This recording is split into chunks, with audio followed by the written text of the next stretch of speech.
masuk garansi 100.000, tapi nggak pernah ganti oli. Begitu rusak, dia minta garansi. Ketika dia belok, full ada bunyi jegluk.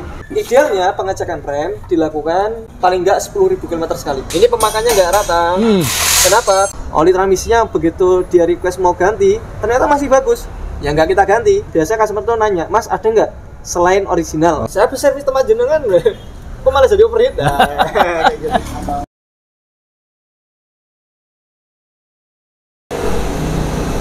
Assalamualaikum warahmatullahi wabarakatuh, Sobat Topedia dari Bengkel AHA Motor, bengkel kesayangan kita di Yogyakarta. Banyak yang bertanya lokasi bengkel kita ada di mana. Silahkan dilihat di sebelah kiri, kita sudah tampilkan map untuk lokasi bengkel kita di Yogyakarta dan sekitarnya. Silahkan berkunjung ke Bengkel AHA Motor.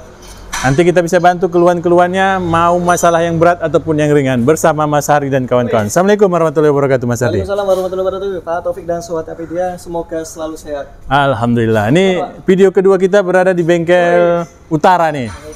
Ini suku utara nih. Baik, Mas Hardi. Iya, kemarin kita ngebahas tentang apa? Penyakit kaki-kaki ya. Penyakit mobil tidak sehat ya. Mobil tidak sehat, ya. Mobil tidak sehat. Nah, sekarang kan juga banyak mobil-mobil baru, Mas Hardi.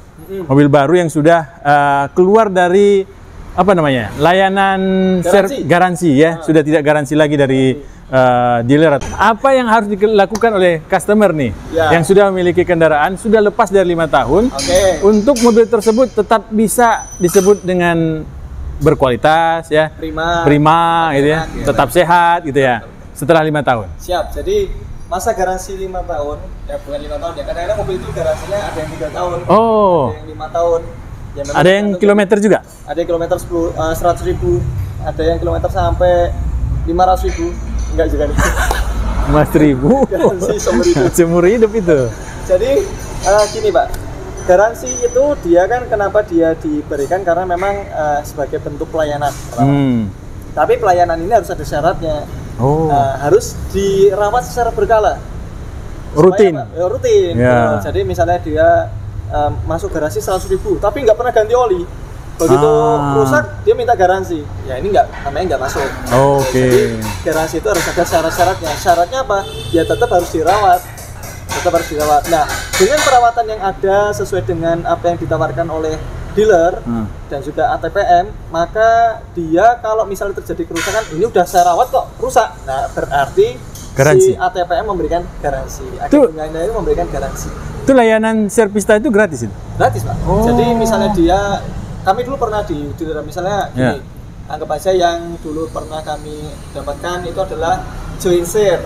Mobil ini perawatan bagus, sering cekran 4 roda, kemudian pengecekan understellnya dilakukan seiring servis, tapi ternyata joint share-nya bermasalah. Masalahnya apa? Ketika dia belok, full ada bunyi jegluk gitu. Padahal rawatannya bagus, tapi ternyata masalah, berarti kan masalah produk. Produk inilah yang bermasalah, kita ajukan ke ATPM, agen tunggal pemegang merek, kemudian mereka memberikan garansi. Ganti berarti? Ganti. Jadi item yang bunyi itu tadi dianggap sebagai produk yang bisa dibilang cacat, diganti. Begitu juga misalnya ABS.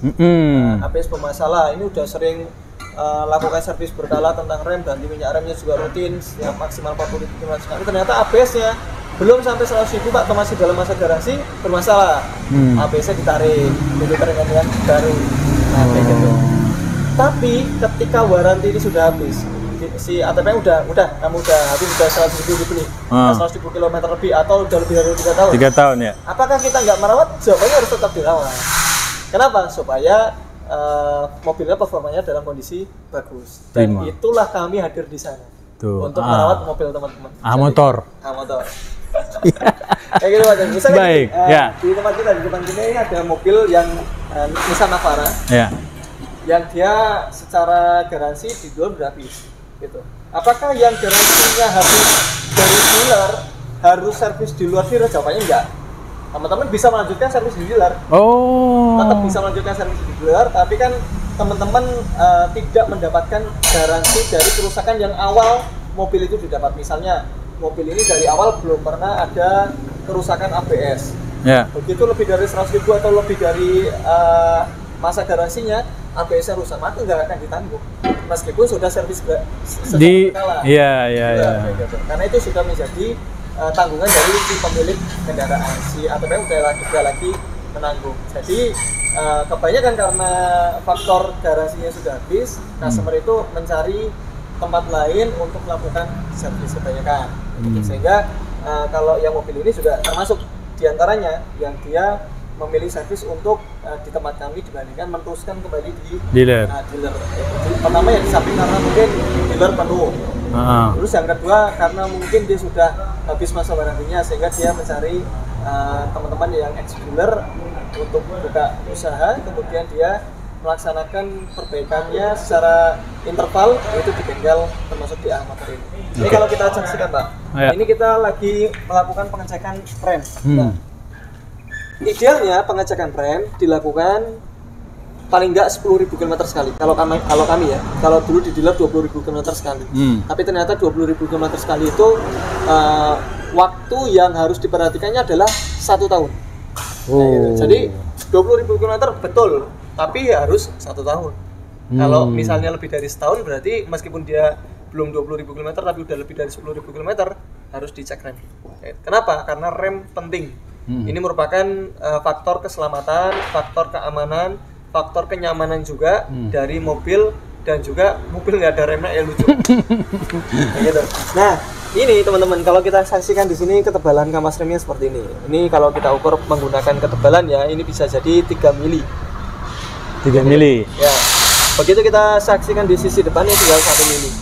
Nah, ini pemakannya nggak rata. Kenapa? Bisa jadi ada beberapa faktor penyetelan atau masternya ini dia macet. Nah, kenapa masternya macet? Karena di dalamnya terdapat minyak rem atau kotoran yang dia senyawanya sudah mungkin berbeda. Nah, kenapa bisa berbeda? Panas. Jadi kita pernah membuat apa namanya Pak? Konten minyak rem bukan oli. Minyak rem bukan oli. Oh iya benar ya. Jadi minyak rem itu teman-teman kalau dia ternyata begitu dia dituangkan dengan air dia larut. Kalau kita bicara minyak harusnya kalau dituang dengan air dia akan berpisah. Nah, kalau dia enggak, minyak rem atau cairan rem ini ketika dia dicampur dengan air itu dia akan larut sehingga dia berwarna putih atau merah sesuai dengan warna dasarnya kayak gitu. Nah, ketika dia kena panas Pak Taufik, dia akan beberapa ada yang terkena titik didih. Nah, titik didihnya itu kan berarti kan dia kan ada air di sana, ada campuran air, sehingga campuran air meskipun dia mungkin senyawanya sama, tapi kalau sudah ada air di sana mengakibatkan karat pada bagian pistonnya. Kalau terjadi karat pada bagian pistonnya, yang terjadi apa? Piston nggak gerak. Kalau piston nggak gerak, bisa jadi dia ngerem nggak mundur. Bisa dipahami ya? Misalnya gini kita ngerem nih. Ini ngerem ini kan dia pistonnya ngedorong Pak, karena ada fluida di dalamnya. Ada fluida di dalamnya, maka dia piston ini akan mendorong kampas menjadi ke sana dan yang satunya juga akan ke sana. Tapi ketika di sini ada kemacetan, ada kotoran, misalnya kita buka harus pakai empeng. Anggap aja ini kalau dibuka seperti ini teman-teman. Ini dia ada kotorannya misalnya. Maka yang terjadi ini pistonnya ini menjadi macet. Kalau pistonnya ini menjadi macet karena mungkin seal debunya dia sobek atau mungkin di dalamnya sini minyak remnya itu sudah jelek konsentratnya, yang terjadi adalah kampas makan sebelah kayak gini. Kayak gitu. Nah, sehingga ketika kita pengecekan rem, kalau di kami saya selalu mau wanti-wanti ke teman-teman, cek rem 4 roda, kita harus lakukan bleeding. Kenapa bleeding? Bleeding itu adalah proses sistem ini Pak, penggantian minyak rem. Oh iya. Jadi di sini kan ada pipa-pipa minyak rem Pak. Iya. Nah, ini ada pipa-pipa minyak rem ini. Nah, pipa-pipa minyak rem ini kan dia kan minyaknya itu dia tersimpan di sini. Kalau tersimpan di sini, ketika dia pengereman maka panas ini akan terkonduksi masuk ke dalam sini. Maka di sini akan menerima panas tidak sama dengan yang ada di pipa sana. Akhirnya apa? Kualitas kampas yang berada di kaliper atau di master ini dia menjadi menurun. Nah, kalau kita baca pakai alat yang bisa mendeteksi air ya? Kecenderungan sifat minyak yang nggak bagus atau ada air di sana, maka dia biasanya lampunya itu indikatornya akan lebih banyak kayak gitu Pak Taufik. Nah, kalau misalnya dia sudah seperti itu, maka setiap kali dicek itu minyak yang ada di sini harus diganti. Cara menggantinya gimana? Yaitu dengan melepas atau membuka katup yang ada di belakang sini, kemudian dia dibuka sambil rem itu dikocok dalam kondisi mesin hidup. Kenapa mesin hidup? Karena kalau mesin mati, booster dia tidak terhisap. Yang terjadi boosternya kerjanya itu karena dorongan dari pedal, sehingga nanti boosternya lebih gampang sobek. Tapi kalau terjadi kevakuman di sana, boosternya lebih enteng. Dan kita ngeremnya pun juga lebih enak. Air atau minyak yang keluar, sifat brake fluid yang keluar, cairan rem yang keluar itu dia lebih banyak kalau mesinnya hidup. Kalau lebih banyak berarti nanti yang tergantikan juga lebih banyak. Jadi yang di sini tidak gampang masuk. Kayak gitu Pak Taufik. Buang angin istilahnya. Buang angin. Iya, buang angin. Ada beberapa mobil itu yang dia kanginan. Itu kanginan itu bisa banyak faktor ya. Sealnya dia mungkin sobek, atau mungkin memang reaksi yang terjadi pada brake fluidnya sendiri, cairan remnya itu sendiri. Nah, itu bisa mengakibatkan adanya udara di sana. Nah, kalau ada udara di sana, remnya jadi ngempos. Kalau remnya ngempos, mungkin kita jarak 1-10 meter bisa ngerem dengan kecepatan sekian, mungkin bisa sampai 15 meter. Kelewatan. Kayak kereta. Baik, Mas Ardi, ini kan 10.000 km nih. Ya. Nah, apalagi servis-servis yang dilakukan oleh customer nih atau kawan-kawan sobat Tarpedia? Ya, tentunya ketika kita cek rem gitu, kita bukan hanya ngecek bagian remnya saja, Pak. Oh. Ini ada bearing roda. Jadi kita pasang tromolnya, kita putar rodanya. Tujuannya apa? Untuk mengetahui ada getaran nggak ketika roda itu diputar. Misalnya, ini nih, bagian ini yang bersinggungan dengan bearing ini apa? Misalnya ada arm, ada shock. Nah, ini kita bisa pegang. Ketika roda diputar, kemudian kita pegang dia ada getaran, berarti dia mengalami keausan si bearingnya. Si bearing ini mengalami keausan. Nah, kalau bearingnya mengalami keausan, maka dia pertama akan timbul suara gemuruh atau dengung ketika dia jalan. Terus yang kedua, kalau dia nggak beruntung, ambrol. Nah, ini yang kita nggak inginkan.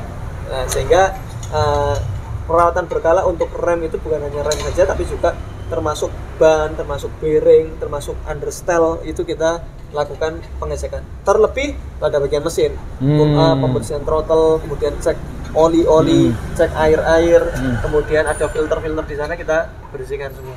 Itu berapa kilometer tuh? Itu kalau bicara servis berkala mesin, itu kita sarankan 5.000 km. 5.000 km. Tapi kalau untuk yang rem itu 10.000 km. Jadi 2 kali servis mesin plus tambah 1 kali servis roda dan juga rem gitu. Bagaimana dengan customer yang tidak mengetahui apa yang harus diperbaiki? Nah apakah di AHA Motor itu sudah mencatat, Mas? Ya. Keluhan berapa kilometer berjalan gitu? Ini saya harus pamerkan. Nah, kan kadang wah ini apa ya yang harus saya kerjakan gitu kan, Mas? Iya, Pak. Betul. Jadi kita memiliki sistem yang cukup canggih, Pak. Nah, canggih deh nih. Ini misalnya kita ambil satu contoh ya. Kita ambil contoh. Nah, salah satu customer kami misalnya. Nah, di kami itu sudah memiliki sistem yang online pertama, yang bisa kami sebagai operator untuk akses. Dan di sana ada beberapa catatan-catatan. Misalnya, nih, mobil ini dia servis di Februari 2025 di kilometer 75.000. Pertama kali masuk dia request untuk penggantian bushing lower arm dan juga cek rembesan oli. Nah, kita lakukan sesuai dengan apa yang diminta. Ganti bushing lower arm, ya kita ganti bushing lower armnya. Kemudian dia minta cek rembesan oli coolant, maka kita cek di bagian radiator dan juga di oli. Maka kita dapati ketika dicek ternyata kondisinya adalah rembesan di matic dan beberapa di bagian jalur oli matic di bawah radiator. Kemudian kita lakukan repair ya, ketika itu ya kita repair baut tersebut yang mengakibatkan rembesan. Maka sudah clear. Kemudian spare part yang dipakai apa? Ada baut untuk ball joinnya. Kemudian kita dapati di sana ada kenakal depan kirinya sudah pernah di repair, setirnya sudah miring. Nah, ini menjadi catatan untuk servis berikutnya. Maka ketika si customer ini dia datang lagi, begitu dia cek untuk yang selainnya, misalnya dia menginginkan ganti beberapa inner fender atau spare part atau mungkin oli mesin dan transmisi, maka kita kerjakan sesuai dengan yang diinginkan.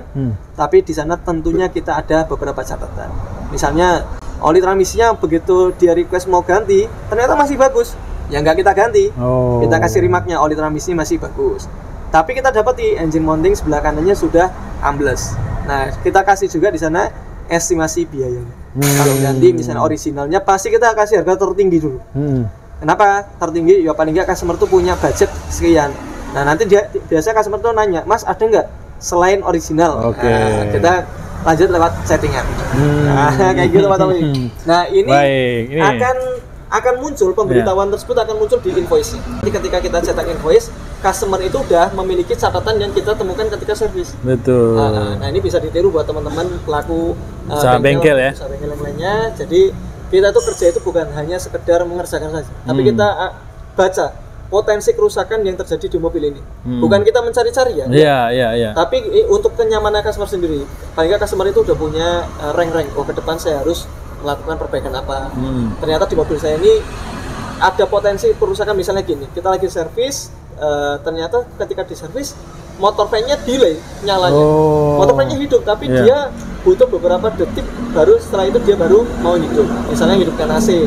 Kok AC udah hidup, magnet AC udah ngeklat, motor fan-nya nggak hidup. Ternyata begitu diketok-ketok dia mau hidup. Nah, kayak gitu. Ini kan potensi berbahaya terhadap panasnya mesin. Betul. Ketika dibutuhkan motor fan-nya itu nyala, dia nggak nyala. Maka ketika itu kita overhaul dulu. Pak, ini motor fan-nya udah lemah. Mas, kira-kira masih bisa dipakai berapa lama lagi? Kita hanya bisa memprediksi. Ya kurang lebih sekitar 3 bulan lagi, Pak. Oke, Mas. Kita kasih catatan. Begitu customer pulang bawa nota, sudah ada catatannya. Nah, itu customer merasa lebih, kalau kami menggunakan kacamata customer, lebih merasa benar-benar mobilku itu dicek. Iya. Bukan hanya datang terus minta sesuai permintaan gitu ya. Permintaan, tapi ternyata begitu keluar dari bengkel ada masalah. Nah, kalau kita nggak nyampaikan motor fan-nya itu bermasalah, bisa jadi ketika customer ini bawa 3 bulan kemudian motor fan-nya mati malah overheat. Ya, jadi apa customer kan baru ingat 3 bulan kan kayak belum lama, Pak. Iya, betul. Saya habis servis tempat jenengan, kok malah jadi overheat? Nah, kayak gitu. Kita selain memberikan informasi, kita juga masang standar ganda. Saling menjaga sebenarnya ya. Betul. Jadi bukan kita tidak bertanggung jawab, enggak, tapi kita pasti memberikan informasi. Ya, adapun beberapa mungkin ada yang luput. Misalnya, kok lampu-lampu nggak dicek misalnya. Bukan nggak dicek, ketika kita cek dia nyala. Iya. Begitu dibawa mungkin 1 minggu kemudian, kan kita nggak bisa memprediksi lampu. Berapa lama usia lampu, ketika dicek dia nyala Pak, aman. Dibawa pulang pun juga aman. Tapi ternyata 1 minggu kemudian lampunya mati. Nah, itu bukan dari garansi dari kamu. Betul. Kayak gitu Pak. Baik. Ya intinya banyak lah, unik. Baik. Ternyata banyak hal yang tetap harus dilakukan. Ya. Setelah kita keluar dari garansi bengkel resmi ya. Ya, jadi kita tetap harus melaksanakan servis berkala. Ya. Tujuannya adalah untuk kenyamanan teman-teman sendiri yang mempunyai mobil. Jadi biar mobilnya tetap prima, tetap bagus, tetap nyaman dikendarai. Keluar kota pun juga nggak bolak-balik mampir bengkel. Sehingga dengan kita melakukan perawatan berkala itu, kocek yang kita keluarkan pun juga nggak sebanyak kalau misalnya nggak melakukan perawatan berkala. Kalau perawatan berkala mungkin keluarnya 500 sampai 2 jutaan. Begitu nggak dirawat secara berkala, tahu-tahu keluarnya 14 juta. Wah, itu mengerikan sekali. Dan itu banyak terjadi, makanya kita membuat konten edukasi seperti YouTube AHPD. Baik.